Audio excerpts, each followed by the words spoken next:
February 26, through heaven's gates.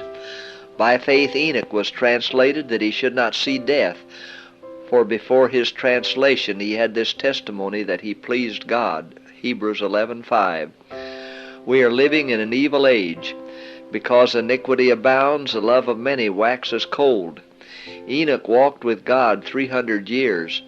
Now the shortness of time seems to be urged as a motive to seek righteousness. Should it be necessary that the terrors of the day of God be held before us in order to compel us to right action? Enoch's case is before us. Hundreds of years he walked with God. He lived in a corrupt age when moral pollution was teeming all around him. Yet he trained his mind to devotion, to love purity. His conversation was upon heavenly things. He educated his mind to run in this channel, and he bore the impress of the divine.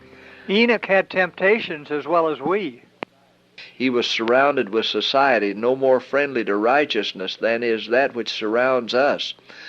The atmosphere he breathed was tainted with sin and corruption, the same as ours, yet he lived a life of holiness. He was unsullied with the prevailing sins of the age in which he lived. So may we remain pure and uncorrupted. He was a representative of the saints who live amid the perils and corruptions of the last days. For his faithful obedience to God he was translated. So also the faithful who are alive and remain will be translated. Blessed are the pure in heart, for they shall see God. For 300 years Enoch had been seeking purity of heart that he might be in harmony with heaven. For 3 centuries he had walked with God.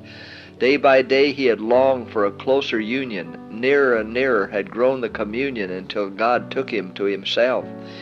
He had stood at the threshold of the eternal world, only a step between him and the land of the blessed. And now the portals opened. The walk with God, so long pursued on earth, continued. And he passed through the gates of the holy city, the first from among men to enter there. To such communion God is calling us.